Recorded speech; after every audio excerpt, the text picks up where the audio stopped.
আসসালামু আলাইকুম। MX sling shot BD থেকে আপনাদেরকে সবাইকে স্বাগতম। যারা 180 ডিগ্রিতে স্লিং শট শুট করতেছেন, আপনাদের অনেক কিছু ভুল হচ্ছে, যে আপনারা ভুল করতেছেন। তো আজকে আপনাদের ভুল নিয়ে আসছি, যে আপনারা 180 ডিগ্রিতে শুট করার সময় কি কি ভুল করতেছেন। তো আজকে দেখায় আপনাদের 180 ডিগ্রি অ্যাঙ্গেল।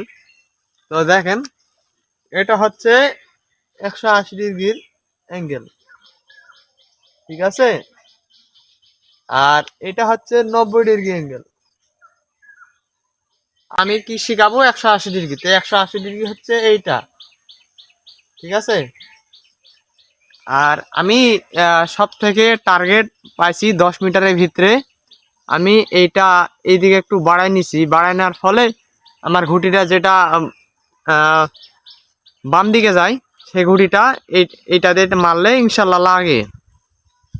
তো আমি প্র্যাকটিস করছি, প্র্যাকটিস করার ফলে আমার ঘুটিটা মিস কমই হয়। ওই 100টা মারলে 90টা লাগে, 10টা মিস হয়, এটা স্বাভাবিক ব্যাপার। তো আপনারা স্লিং শট ধরার ক্ষেত্রে স্লিং শটটা ধরবেন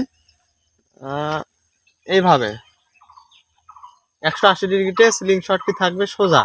যদি আপনি ডান হাতে ধরেন, তাহলে পাউচটা টেনে বাম চোখের জায়গা নিয়ে আসতে হবে। আর যদি আপনি বাম হাতে ধরেন, তাহলে পাউচটা টেনে ডান চোখের জায়গা নিয়ে আসতে হবে।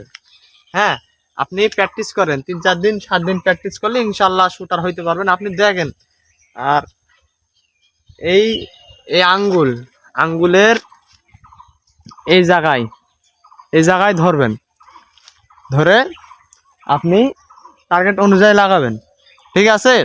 আপনি যদি নিয়মিত 10 থেকে 15 দিন টার্গেট প্র্যাকটিস করেন, ইনশাল্লাহ শুটার হইতে পারবেন। তো আমারটা দেখেন যে আমি কিভাবে লাগাই।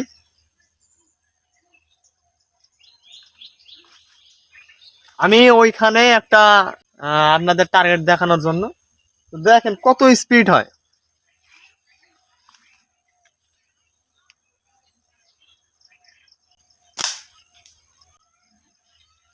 ভিতরে ঢোকায় গেছে, আপনারা শব্দ শুনতে পাচ্ছেন। আসলে এমন স্পিডে যায়, এপার তিনি ওপার হয়ে যায়।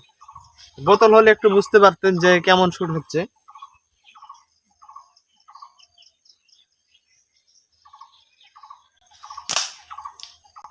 এপার থেকে ওপার পার হয়ে চলে গেছে।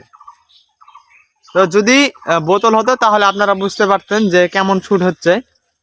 তো আশা করি আপনাদের আর কোনো সমস্যা থাকবে না। তো ইউটিউব চ্যানেলে যদি আপনারা নতুন হয়ে থাকেন, তো দয়া করে চ্যানেলটিতে সাবস্ক্রাইব করে পাশে থাকবেন।